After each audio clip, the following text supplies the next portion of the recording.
Di sini kata pengarang kitab, wallazi yankudu ayyubtilul wudu'a khamsatu asya'ah. Jadi bermula yang dapat membatalkan wudu itu ada 5. Jadi ada 5 yang dapat membatalkan wudu. Salah satu, kalau ini ada pada diri kita, kalau kita punya wudu berarti wudu kita batal.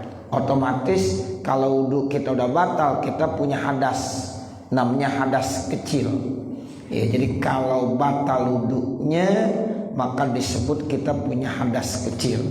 Sebab hadas itu ada 2, ada hadas asghar, ada hadas akbar. Kalau hadas asghar itu cara menghilangkannya dengan berwudu. Sementara kalau kita punya hadas akbar, maka cara menghilangkannya dengan mandi.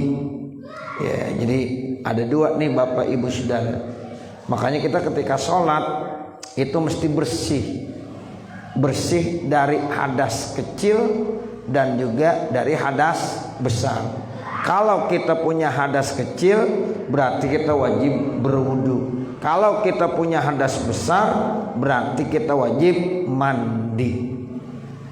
Nah, ketika seseorang sudah punya wudu, manakala nanti didapatkan ada 5 daripada apa yang akan kita sebutkan ini, maka wudunya batal. Nah, inilah yang disebut hal-hal yang dapat membatalkan wudu itu ada 5 macam. Ahaduha ma kharaja min ahadis sabilaini ail kubuli wad duburi.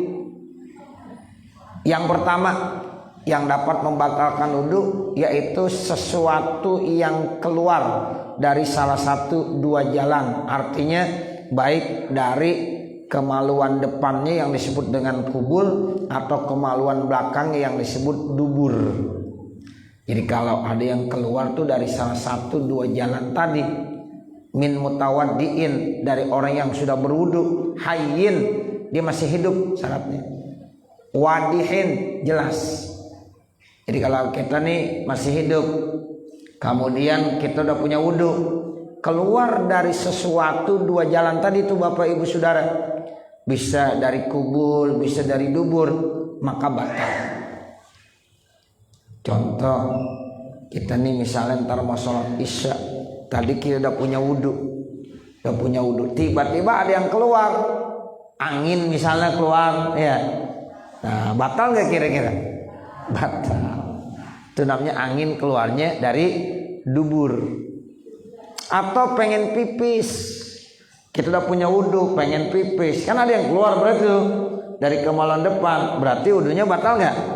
Batal. Atau pengen BAB, ya, nah itu berarti keluarnya dari kemaluan belakang, batal juga. Tapi syaratnya ya dari orang yang sudah punya wudu yang masih hidup. Kalau yang udah meninggal dunia bagaimana? Kalau yang udah meninggal dunia nih Bapak Ibu Saudara, misalnya ada orang meninggal dunia, kita udah wuduin, udah selesai, tiba-tiba keluar darah dari kemaluan depannya atau belakangnya, itu nggak batal, jadi nggak perlu diwuduin lagi. Jadi sesuatu yang keluar dari orang yang sudah meninggal dunia yang udah diwuduin itu tidak membatalkan. Jadi artinya cukup dibersihin aja. Kalau udah diwuduin ya udah, nggak perlu nanti wuduin lagi, karena ada ya sesuatu yang keluar baik dari kemaluan depan maupun kemaluan belakang. Nah itu sudah tidak membatalkan. Kenapa? Karena dia sudah meninggal dunia. Sama tuh Bapak Ibu Saudara, kalau seandainya ada orang meninggal dunia, udah dimandiin, udah diwuduin, tiba-tiba ya ada yang menyentuh, yang memang yang menyentuhnya itu yang bisa membatalkan sentuhannya kalau masih hidupnya. Nah itu yang udah meninggal dunia udah nggak batal lagi. Jadi nggak perlu diwudukan kembali. Contoh gampangnya, Misalnya suaminya yang meninggal dunia, udah rapi diwuduin, tiba-tiba istrinya pengen cium, ya pengen dicium dah nih karena terakhir, ya dia mau cium, kemudian mau dibungkus dah. Nah dicium sama istrinya, boleh nggak? Boleh. Terus suaminya kan udah punya wudu, nggak apa-apa. Ya cuma istrinya kalau memang udah punya wudu, dicium tuh suami yang udah meninggal dunia. Nah ibu yang masih hidup tuh, istrinya masih hidup, batal wudunya. Tapi suami yang udah meninggal dunia udah tidak batal lagi. Begitu ya. Ya atau sebaliknya, yang meninggal istrinya, suaminya ya sebagai ya bentuk yang terakhir sebelum ditutup mukanya dicium dulu keningnya. Nah kan udah diuduin tuh jenazahnya, nggak apa-apa. Kan kadang-kadang dia bilang jangan terbatal, gitu. Ya enggak. Kalau yang udah meninggal dunia udah sekali diuduin, udah nggak perlu lagi diuduin. Suaminya boleh cium, boleh, nggak apa-apa. Nah seperti itu. Cuma kalau suami udah punya wudu tetap batal suaminya. Tapi istrinya yang udah meninggal dunia itu udah nggak apa-apa. Ya begitu juga kalau keluar sesuatu. Kalau orang yang masih hidup punya wudu, keluar dari kemaluan depan, keluar dari kemaluan belakang, batal nggak? Batal. Tapi kalau orang yang udah meninggal dunia udah diwuduin, tiba-tiba keluar dari kemaluan depannya sesuatu atau kemaluan depannya sesuatu, enggak batal. Hanya cukup dibersihkan saja. Ya, sementara wudunya tidak batal. Begitu ya, Bapak Ibu. Nah, ini yang dimaksud namanya ya min mutawaddiin hayyin wadihin, dari ya orang yang berwudu yang masih hidup. Ya kalau udah mati ya itu cukup wudunya sekali aja. Jadi nggak perlu berulang-ulang, nggak perlu diwuduin lagi, cukup sekali. Ya itu tidak membatalkan. Nah sekarang yang keluar itu apa? Mu'tadan kanal khariju, yang keluar itu yang biasa, misalnya biasa dia keluar. Ya mana contoh yang biasa keluar? Kabaulin, seperti pipis. Kan pipis itu sesuatu yang biasa. Ya itu namanya keluarnya yang biasa. Waghaitin BAB, ya orang BAB biasa, pipis biasa. Nah itu namanya sesuatu yang keluar yang biasa. Itu membatalkan pipis, membatalkan wudu. Ghaid BAB ya membatalkan wudu. Au nadiron, atau yang jarang-jarang keluarnya, dari kemaluan depan atau kemaluan belakang keluar tapi yang jarang modelnya. Seperti apa? Kadamin, keluar darah. Jadi dari duburnya keluar darah, atau dari kubulnya keluar darah. Kan ini jarang, tapi batal juga. Jadi ketika ada seseorang mau pipis, ternyata nggak keluar kencing, yang keluar darah, batal nggak wudunya? Batal. Atau dia mau BAB, ternyata nggak keluar kotoran, yang keluar darah, batal juga. Ya, jadi wudunya tetap batal. Itu namanya yang keluarnya jarang. Wahason, atau yang keluarnya itu hason. Hason itu artinya apa? Batu kerikil, bukan batu emas, bukan. Batu kerikil yang keluar, dia lagi mau BAB keluar kerikil. Atau kencing batu. Ya, makanya ada istilahnya kencing apa? Keluar kencing batu. Pas mandi mau pipis sakit bener. Pas banget lagi mau keluar ternyata ya yang keluar batu kecil. Batal nggak tuh wudunya? Batal. Ini jarang terjadi. Ya, kadang-kadang orang kalau kencing batu kan begitu, keluar batu. Nah kalau batunya itu keras, ya keras, nah itu boleh disimpan, nggak apa-apa. Ya, tapi kalau dipegang empuk langsung hancur, ya itu najis sudah. Kalau yang keras, ya seperti batu, cuci aja udah cuci. Nah itu dia hanya mutanajis. Kemudian kalau dari cuci nggak najis lagi. Misalnya kristal kali, ya keluar jadi kristal. ya dicuci bersih, dibawa ke bayuran mahal, dijual nggak apa-apa. Ya, nah seperti itu. Tapi ketika keluar batu itu tuh Bapak Ibu Saudara itu membatalkan. Ya, atau ada orang ya mau BAB nggak keluar kotor, yang keluar ya batu, ya batal juga wudunya. Ya, ini namanya yang nadiron. Najisan, baik yang keluar itu najis, kahazil amsilati, seperti contoh-contoh ini, autohiron, atau bisa aja yang keluarnya itu suci, kandudin, seperti ulat lagi nongkrong mau BAB, yang keluar ulatnya hidup, iya cacing dah contohnya, itu cacingnya suci karena hidup, kalau dicuci bersih, ya cuma batal kalau dia punya wudhu, itu namanya dud, ya dud itu, atau keluar masuk lagi batal juga, ya itu namanya dud, ya cacing atau ulat, ya itu termasuk yang membatalkan juga. Ya jadi begitu ya Bapak Ibu Saudara, kalau terjadi sesuatu ya pada saat kita udah punya wudhu, ada yang keluar tuh balik jalan depan maupun jalan belakang, apapun bentuknya, baik yang biasa maupun yang tidak biasa, itu semuanya dapat membatalkan wudhu dengan syarat orangnya masih hidup. Kalau yang udah meninggal dunia udah enggak lagi membatalkan, sehingga cukup sekali diwudukan, ya enggak perlu diulang kembali. Hanya kalau keluar kotoran-kotoran tadi baik dari depan maupun belakang, tinggal dibersihkan kembali, ya kemudian tidak perlu diulang wudunya, cukup sekali diwuduin. Ya makanya tuh kalau ada orang udah meninggal dimandiin, selesai dimandiin kan biasanya diwuduin ya. Nah kalau udah diwuduin udah cukup. Kalau nanti keluar darah lagi itu tidak membatalkan, tinggal dibersihin aja darahnya, ya atau kotoran-kotoran yang lain seperti itu. Illal maniyal kharija, kecuali air sperma yang keluar, bihtilamin, dengan cara ihtilam.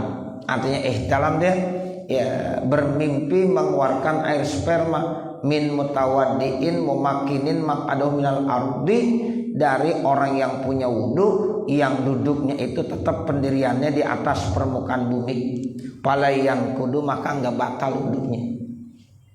Jadi Bapak Ibu Saudara, kalau ada orang udah punya wudhu kemudian dia tidur duduknya yang tidak membatalkan, duduk nih pantatnya tetap pendiriannya di atas ya permukaan bumi, di atas karpet misalnya dia tidur, ya tiba-tiba tidurnya pulas tapi pantatnya nggak berubah, tetap pendiriannya, namun dia bermimpi mimpi indah, ya akhirnya dalam mimpinya diihtilam, mengeluarkan air sperma, ya tiba-tiba pas dia bangun basah, ya.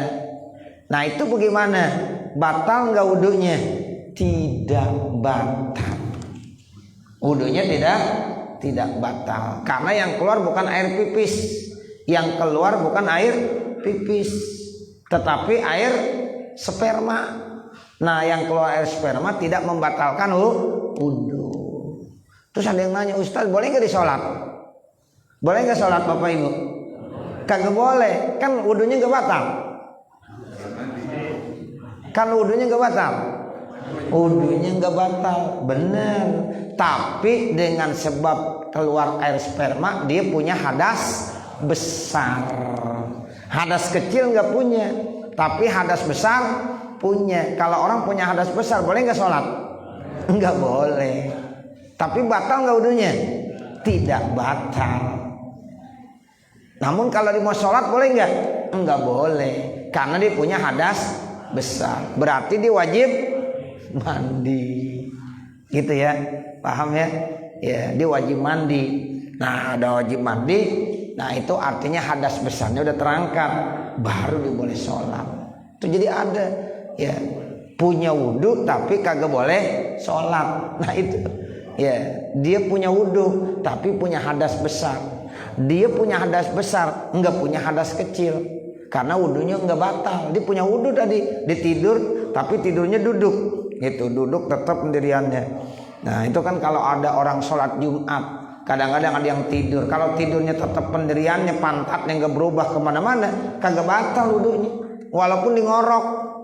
Kalau tidur, orang tidur sampai ngorok begitu, tapi pantatnya nggak berubah, nggak batal bapak, ibu, saudara. Tapi kalau udah berubah jatuh kemari, ya ini udah berubah pantatnya, batal itu wudunya. Mesti sholat nanti wudhu dulu. Nah, tapi kalau ya pantatnya tetap pendiriannya, itu tidak membatalkan, walaupun ngorok. Nah begitu.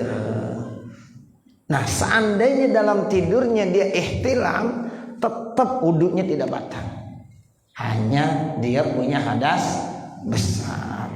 Itu begitu ya. Jadi kalau yang keluar air sperma itu tidak membatalkan wudhu. Nah ini yang dimaksud illal mania, kecuali air sperma al kharija yang keluar bihtilamin dengan sebab dia bermimpi, min mutawaddiin, dari orang yang berwudu, memakinin makadahunal ardi, yang duduknya itu tetap pendiriannya di atas permukaan bumi, pala yang kudu, maka tidak batal wudunya. Wal muskilu, kemudian orang yang muskil. Orang yang muskil itu namanya khunsa muskil, punya alat dua, alat kelamin laki punya, alat kelamin perempuan punya. Nah ini bagaimana nih? Disebut khunsa muskil. Ya, jadi khunsa di situ kalau kata kita banci. Jadi dua alat kelaminnya ada, alat kelamin laki ya ada dan berfungsi, alat kelamin perempuannya juga ada, berfungsi juga, makanya disebut muskil. Ya, bisa laki bisa perempuan nih. Jadi jenis kelaminnya apa? Laki bukan, perempuan bukan. Jadi apa?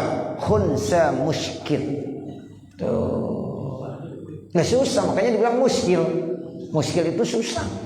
Nah begitu. Nah itu kalau nanti wudunya batal, bagaimana caranya? Innama yantakiduluhu bil khariji min farjaihi jami'an. Wudunya batal manakala kalau ada yang keluar dari dua-duanya, dari alat kelamin lakinya keluar, dari alat kelamin perempuannya keluar, baru disebut batal. Kalau baru satu doang belum batal. Begitu. Ya, ini namanya khunsa muskil. Dua alat kelaminnya berfungsi. Ada lagi yang memang alat kelamin yang satu aja yang berfungsi, misal laki-laki doang. Nah berarti ini dia dikategorikan sebagai orang laki. Ada lagi yang memang alat kelamin perempuannya yang berfungsi, yang lakinya enggak. Nah berarti orang ini dikategorikan seperti perempuan, tuhunsa. Makanya kalau nanti ada orang yang begitu tuh, khunsa sama khunsa, enggak boleh ya berjamaah. Imamnya khunsa, makmumnya khunsa, enggak boleh, enggak sah. Kenapa? Sebab khunsa itu bisa nanti dia lebih didominasi oleh sifat laki-lakinya, bisa juga didominasi oleh sifat perempuannya. Nah begitu, makanya disebut muskil, susah. Nah itu dalam hukum fikih ada bapak saudara. Jadi bukan banci yang model-model di Taman Lawang, bukan. Ya kalau itu mau orang laki, tapi poro-poro jadi perempuan. Tuh pakaiannya pakaian perempuan, sebenarnya dia laki. Ya lihat kakinya tuh pada buluan. Ya begitu, suaranya juga serem, mas ada apa mas? Begitu, emang orang laki. Itu orang laki bapak ibu. Nah kalau ini khunsa, khunsa itu banci yang memang punya alat kelamin dua, gitu. Jadi kalau wudunya batal bagaimana? Bila dua-duanya keluar, dari alat kelamin laki keluar, alat kelamin perempuan keluar, pipis dua-duanya. Ya, nah kalau seandainya satu saja, berarti ini disebut bukan muskil, berarti khunsa yang ke arah laki-laki. Kalau yang berfungsi alat kelamin perempuan ketika dia pipis dari alat kelamin perempuannya, berarti ini bukan muskil, khunsa yang diarahkan kepada perempuan. Nah ini disebut muskil, dua-duanya berfungsi, makanya disebut ini wal muskil, khunsa muskil. Tuh, jadi kalau dua-duanya udah keluar dari parji laki maupun parji perempuan yang keluar, nah itu disebut batal karena dia muskil. Begitu Bapak Saudara. Kalau seandainya terjadi, ya itu yang namanya manusia kadang-kadang kan ketika lahir ternyata punya dua alat kelamin, laki-laki ada, perempuan ada. Nah ntar dilihat mana yang berfungsi, oh laki, berarti ini hunsanya ke laki. Oh ini yang berfungsi alat perempuan, berarti ini dia kategorikan perempuan. Nah kalau dua-duanya berfungsi disebut muskil. Ya, paham ya Bapak Ibu? Nah seperti itu. Wasani yang kedua, an-naumu ala ghairi hayatil mutamakkini, yang dapat membatalkan wudu tidur, yaitu yang tidak tetap pendiriannya di atas permukaan bumi. Tidur itu dapat menyebabkan batal wudunya, ya, kecuali kalau tidur yang duduk di atas permukaan bumi. Selain itu tidur batal. Kita misalnya sambil nungguin isya tiduran, baru 3 menit tapi pulas, ya batal. Ya batal nggak? Batal. Ustadz cuma 3 menit doang, 3 menit juga jangan 3 menit, 1 menit aja. Kalau pulas batal udah. Kecuali tidurnya Nabi. Kalau Nabi tidur nggak batal. Kenapa? Sebab Bapak Ibu Saudara, Nabi kalau tidur cuma matanya doang yang merem, hatinya enggak. Kalau kita tidur kayak orang mati, betul? Iya, kita kayak orang mati kalau tidur kagak tahu apa-apaan. Makanya kita kalau tidur bacanya bismika Allahumma ahya wa bismika amut. Tuh. Jadi memang orang kalau tidur itu seperti mati. Ruhul yaqozohnya diangkat. Cuma yang ada ruhul hayah. Sebab di beberapa kitab dijelaskan ruh itu ada 2. Ada ruhul hayah, ada ruhul yaqozoh. Kalau ruhul hayah, ruh kehidupan. Kalau ruhul hayah ini diangkat, matilah orang itu. Tapi kalau ruhul yaqozoh diangkat, kagak sadar, tidur namanya. Dimerem dah tuh tidur. Ntar kalau dikembalikan lagi ruhul yaqozohnya, terjaga kembali, sadar kembali. Makanya ketika bangun tidur dia baca doa, alhamdulillahilladzi ahyana ba'dama amatana wa ilaihin nusyur. Apa artinya? Alhamdulillahilladzi ahyana, segala puji bagi Allah yang telah menghidupkan kami, ba'dama amatana, setelah Allah mematikan kami. Tuh berarti tadi kita dimatiin waktu tidur. Nah kemudian bangun lagi, dihidupkan kembali. Nah itu yang disebut ruhul yaqozoh. Tadi ruhul yaqozoh kita diangkat sama Allah, tidur dah merem, ya nggak tahu apa-apa.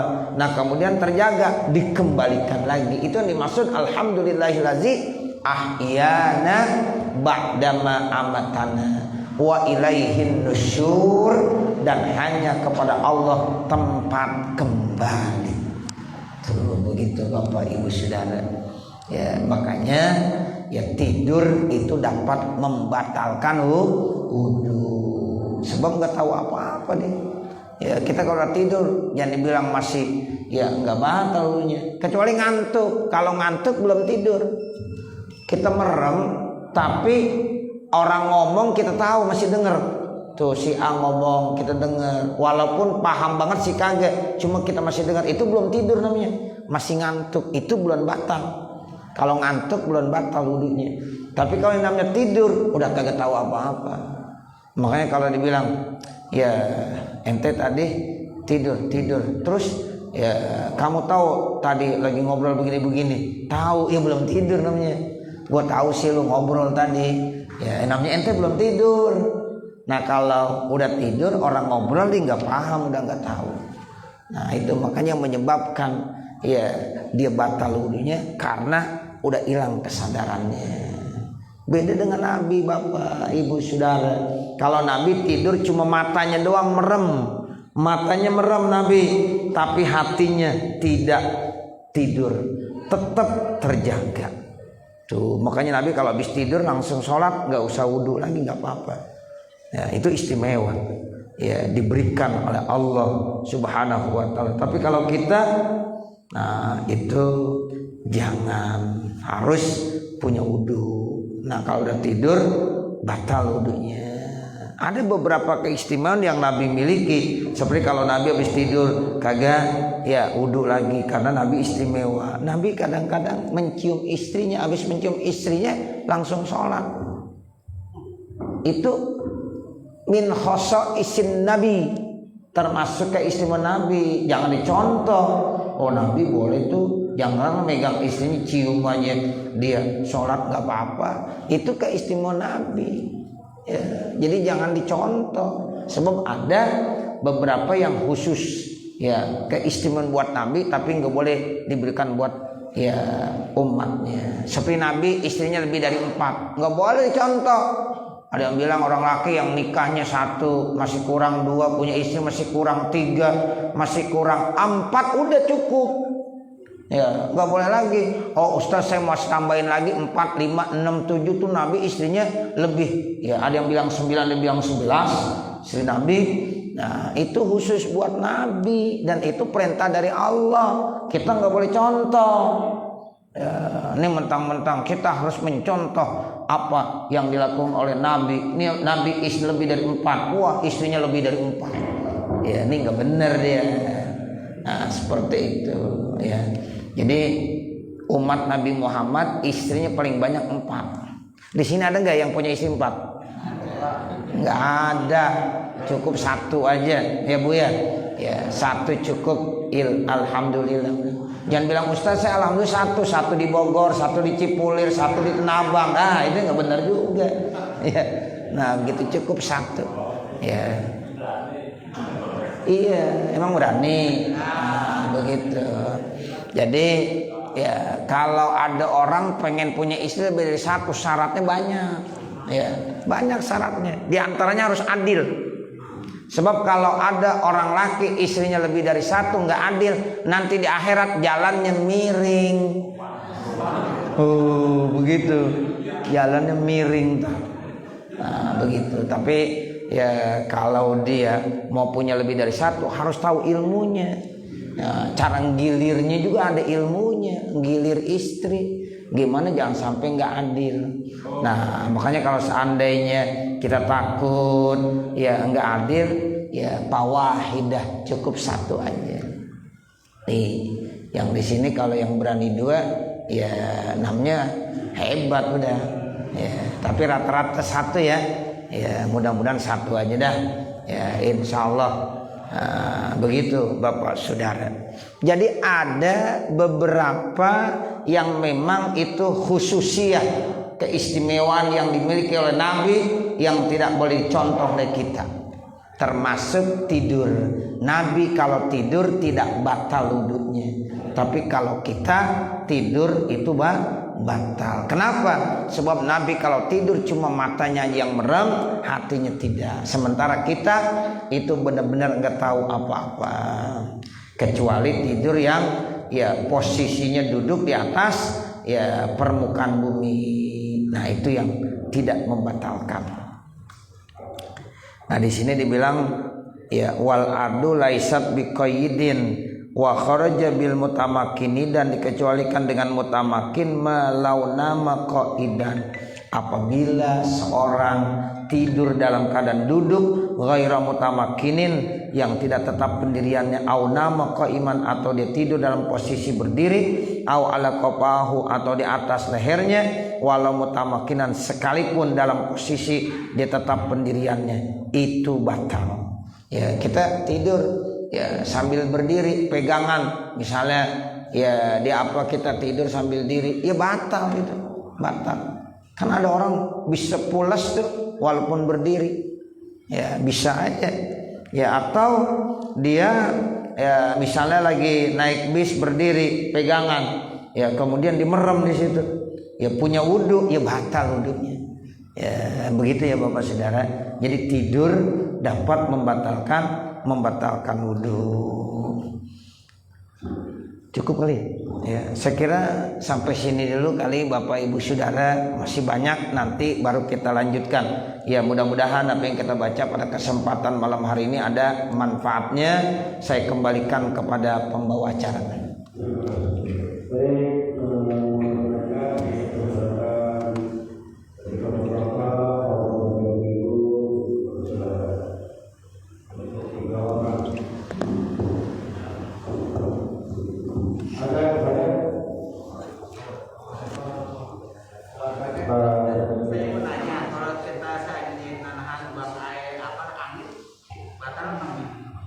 Baik. Ya Bapak Ibu Saudara, kalau tadi yang dapat membatalkan keluar angin, ya kalau nahan udah keluar belum? Iya belum. Ya kan belum keluar angin, yang nggak batal.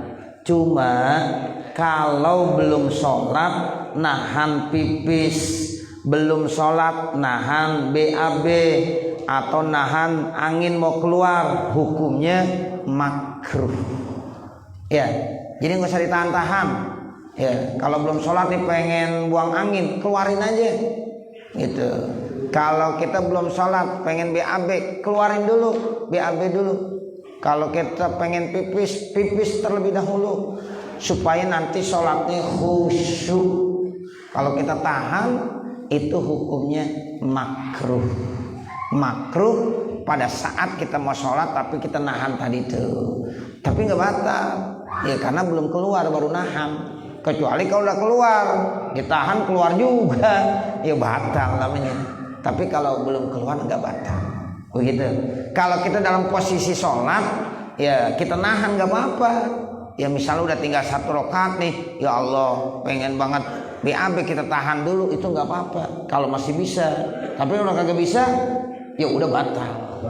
Iya, tapi kalau sebelum sholat lebih bagus keluarkan dulu. Ya, sebelum sholat. Itu begitu. Ya. Ibu-ibu ini ada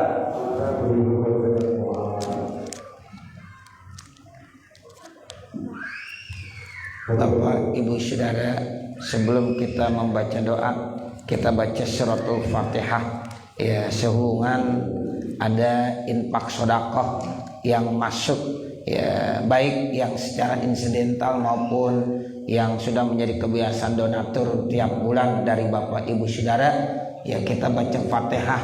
Di sini ada Fatihah. Tolong kirim Fatihah untuk ya Bapak Ukar bin Aslim, kemudian Nani binti Idi Sugandi, dan Dede Surman bin Ruhyan. Nah kemudian juga ya Fatihah untuk ya almarhum Bapak Munir bin Yahya, kemudian Ibu Saidah binti Saiman, dan juga segenap orang-orang tua kita, keluarga-keluarga kita semuanya yang sudah dipanggil oleh Allah Subhanahu wa taala. Ya mudah-mudahan arwah mereka senantiasa ditempatkan di tempat yang sebaik-baiknya di sisi Allah Subhanahu wa taala. Dan mudah-mudahan infak sedekah yang Bapak Ibu berikan ya insya Allah ya nanti akan diganti dengan rezeki yang lebih banyak dan lebih berkah lagi. Dan mudah-mudahan ini menjadi saham Bapak Ibu Saudara nanti di akhirat. Ya, mari sama-sama kita baca Fatihah. Al-Fatihah latil kaniyah wa ila hadratin Nabi Muhammadin sallallahu alaihi wasallam. Al-Fatihah. A'udzu billahi minasyaitonir rajim. Bismillahirrahmanirrahim. Alhamdulillahirabbil alamin. Arrahmanir rahim. Maliki yaumiddin. Iyyaka na'budu wa iyyaka nasta'in. Ihdinas siratal mustaqim. Siratal ladzina an'amta 'alaihim ghairil maghdubi 'alaihim waladdallin. rabbil firli wali walidayya amin. Bismillahirrahmanirrahim. Alhamdulillahi rabbil alamin hamdan yuwaffi ni'amahu wa yukafi mazidah. Ya rabbana lakal hamdu wa lakas syukru kama yanbaghi li jalali wajhikal karim wa li 'azimi sultanik. Allahumma shalli ala sayyidina Muhammad. Allahumma shalli ala sayyidina Muhammad. Allahumma shalli ala sayyidina Muhammad wa ala ali sayyidina Muhammad. Assalatu wassalamu alayka ya Rasulullah. Assalatu wassalamu alayka ya Habiballah. Assalatu wassalamu alayka ya Safwatallah. Allahumma barik lana ya Allah fi kulli syai'in a'taitana. Barik ya Allah fi kulli syai'in a'taitana. Barik ya Allah fi kulli syai'in a'taitana. Allahumma shrahna sudurana wa yassir lana umurana warham amwatana washfi mardana waqdi hawaijana wahtim bisolihati a'malana birahmatika ya arhamar rahimin. Rabbana atina fid dunya hasanah wa fil akhirati hasanah wa qina adzabannar. Wa sallallahu ala sayyidina Muhammadin wa ala alihi wa sahbihi wa sallama walhamdulillahi rabbil alamin. Wassalamualaikum warahmatullahi wabarakatuh.